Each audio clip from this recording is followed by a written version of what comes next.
आज के इस विश्लेषण में हम एक ऐसे विषय पर बात करने वाले हैं जो सच में हम सब की जिंदगी पर पूरी तरह से हावी हो चुका है। हमारी अटेंशन, यानी हमारा फोकस। आजकल की स्क्रीन्स और ऐप्स को लिटरली कुछ इस तरह से डिजाइन किया जाता है कि वे हमें अपना आदी बना लें। लेकिन इस चर्चा में हम देखेंगे कि कैसे हम सब इस खतरनाक लत से बाहर निकलकर अपना फोकस वापस पा सकते हैं। खैर, आज का हमारा रोड मैप कुछ इस तरह दिखेगा। पहले बात करेंगे डिजिटल अटेंशन इकोनॉमी की, फिर शैलो बनाम डीप वर्क, स्क्रीन टाइम के बहानों की सच्चाई, डोपामाइन डिटॉक्स प्रोटोकॉल और अंत में डिजिटल मिनिमलिज्म के सिस्टम।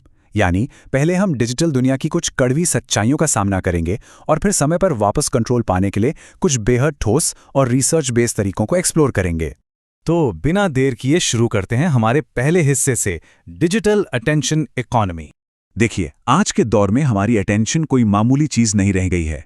बड़े टेक प्लेटफॉर्म्स इसे एक बेहद कीमती करेंसी की तरह देखते हैं। अब इस टर्म को ही ले लीजिए, नॉर्मेटिव डिसोसिएशन। कभी ऐसा हुआ है कि फोन पर बस एक रील देखने के लिए ऐप खोला हो और अचानक एहसास हो कि घंटों बीत गए? यह स्थिति हमारे दिमाग के लिए एक हाईवे हिप्नोसिस की तरह काम करती है। ये बिल्कुल वैसी ही साइकोलॉजी है जिसका इस्तेमाल कैसीनो में स्लॉट मशीनों में किया जाता है। अब जरा इस नंबर को देखिए, 31.6। ये कोई छोटा मोटा आंकड़ा नहीं है। एक औसत कर्मचारी को हर दिन लगभग 31.6 बार रुकावटों या डिस्ट्रैक्शंस का सामना करना पड़ता है। मतलब अगर हम सोचें कि हमारा फोकस क्यों नहीं बन पा रहा, तो ये डेटा साफ दिखाता है कि हमारा सामूहिक अटेंशन स्पैन किस हद तक टूटकर बिखर चुका है। और दिलचस्प बात यह है कि ये समस्या कोई आज की नहीं है। 1971 में ही नोबेल पुरस्कार विजेता हर्बर्ट ए साइमन ने इस कोर इशू को पहचान लिया था। उनका मानना था कि जब सूचनाओं की बाढ़ आती है तो ध्यान की कमी अपने आप पैदा हो जाती है। हमारे दिमाग की कैपेसिटी लिमिटेड है और वो उंगलियों पर मौजूद डेटा के इस अंतहीन सैलाब को एक साथ प्रोसेस कर ही नहीं सकता। बढ़ते हैं अगले सेक्शन की तरफ, शैलो वर्क बनाम डीप वर्क। आइए देखते हैं कि ये कॉन्सेप्ट हमारी रोजमर्रा की जिंदगी पर कैसे असर डालता है। इसे ऐसे समझिए, हमारे काम करने के दो अलग अलग तरीके होते हैं। एक है डीप वर्क, जहां हम बिना ध्यान भटकाए किसी चुनौतीपूर्ण काम पर गहराई से फोकस करते हैं, और दूसरा है शैलो वर्क, जैसे ईमेल चेक करना या चैट्स के रिप्लाई देना, जो हम डिस्ट्रैक्टेड होकर भी कर लेते हैं। सच तो यह है कि अगर हमें कुछ असली इनोवेशन करनी है, कोई बड़ी वैल्यू क्रिएट करनी है, तो हमें डीप वर्क की गहराइयों में उतरना ही होगा। शैलो वर्क में तैरते रहने से कोई बड़ी कामयाबी नहीं मिलने वाली। अब ये जो 23 मिनट का आंकड़ा है ना, ये सच में डराने वाला है। मान लीजिए काम करते करते बस 1 सेकंड के लिए सोशल मीडिया फीड चेक की। उस एक छोटे से माइक्रो स्विच के बाद भी दिमाग को वापस उसी फोकस लेवल पर आने में 23 मिनट लग जाते हैं। मतलब एक छोटी सी रुकावट और हमारा पूरा फ्लो स्टेट बर्बाद।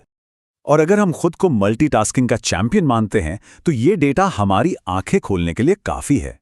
जब हम बार बार टास्क बदलते हैं तो दिमाग में एक अटेंशन रेजिड्यू छूट जाता है, यानी हमारे ध्यान का कुछ हिस्सा पिछले काम पर ही अटका रह जाता है। ये धीरे धीरे जमा होता है और अंततः एक भयंकर मानसिक थकान का कारण बनता है। तो अब आते हैं हमारे तीसरे सेक्शन पर, स्क्रीन टाइम के बहानों की सच्चाई। यहां हम कुछ बहुत ही आम मिथकों को तोड़ने वाले हैं। अक्सर हम सब अपने अंतहीन स्क्रॉलिंग को जस्टिफाई करने के लिए बहाने बनाते हैं। एक बहुत बड़ा पैराडाइम शिफ्ट जो देखने को मिलता है वो ये है कि हम अपनी प्रोफेशनल सफलता को इन्फ्लुएंसर मैट्रिक्स, यानी लाइक्स और फॉलोअर्स से नापने लगते हैं। ये तो बिल्कुल वैसा ही हुआ जैसे किसी कार की परफॉर्मेंस को एक कुकिंग रेसिपी से नापना। टूल और लक्ष्य पूरी तरह से मिसमैच हैं। जरा इन कन्वर्जन रेट्स के बीच के अंतर को देखिए। कहाँ ईमेल मार्केटिंग का 4200% और कहाँ सामान्य सोशल मीडिया का महज 0.9%। ये डेटा उस आम बहाने को पूरी तरह से खारिज कर देता है कि करियर नेटवर्किंग और बिजनेस ग्रोथ के लिए हमें हर वक्त सोशल मीडिया पर एक्टिव रहना ही चाहिए। एक और बहाना होता है एंटरटेनमेंट और बोरियत का। हम अपने हर खाली पल को डिजिटल जंक फूड से भर देना चाहते हैं। लेकिन सच कहूं तो बोरियत कोई खालीपन नहीं है जिसे भरना जरूरी हो। ये असल में एक न्यूरोलॉजिकल सुपर पावर है। जब दिमाग शांत होता है, बोर हो रहा होता है, तभी वो सबसे बेहतरीन और क्रिएटिव आइडियाज पैदा करता है। तो प्रॉब्लम तो समझ आ गई। अब बात करते हैं इसके समाधान की। हमारा चौथा सेक्शन, डोपामाइन डिटॉक्स प्रोटोकॉल। अपने ओवरलोडेड न्यूरोलॉजिकल पाथवेज को रीसेट करने के लिए ये कुछ प्रैक्टिकल स्टेप्स हैं। और हाँ, ये आसान नहीं है। इस डिटॉक्स के लिए हमें जानबूझकर कुछ समय के लिए असुविधाओं को अपनाना पड़ता है। हमें आसान डोपामीन को कट ऑफ करना होता है ताकि हमारी लॉन्ग टर्म खुशी और हमारे असल लक्ष्य पल भर की संतुष्टि से ज़्यादा महत्वपूर्ण बन सकें। यहाँ एक बात स्पष्ट करना बहुत ज़रूरी है। लोग अक्सर डिटॉक्स को कोई जादुई गोली या क्विक हैक मान लेते हैं जो रातों रात फोकस बढ़ा देगी, लेकिन असलियत में ये वो समय है जो हमें आत्ममंथन करने पर मजबूर करता है। अगर हमारा अंदरूनी क्यों नहीं बदला, तो जैसे ही डिटॉक्स खत्म होगा वो पुरानी डूम स्क्रोलिंग की आदतें वापस लौट आएंगी। और अब हमारा आखिरी और 5वां सेक्शन, डिजिटल मिनिमलिज्म के सिस्टम। यहाँ कुछ ऐसे व्यवहारिक नियम हैं जो हमें डिजिटल दुनिया का हिस्सा तो बनाए रखते हैं, लेकिन उसका गुलाम बनने से रोकते हैं। जैसे ये 15 मिनट का डेली सिस्टम, ऐप्स की जगह ब्राउज़र का इस्तेमाल करना, या फिर दिन में सिर्फ 15 मिनट का एंगेजमेंट टाइम तय करना। ये सिस्टम सच में एक गेम चेंजर है जो रोज़ाना के 4.8 घंटे के एवरेज स्क्रीन टाइम को घटाकर एक बहुत ही बैलेंस्ड और इफेक्टिव रूटीन में बदल सकता है। और फिर आता है डिजिटल सनडाउन। हम सब जानते हैं कि स्क्रीन की ब्लू लाइट हमारी नींद खराब करती है, लेकिन कंटेंट को कंज्यूम करना उससे भी ज़्यादा खतरनाक है।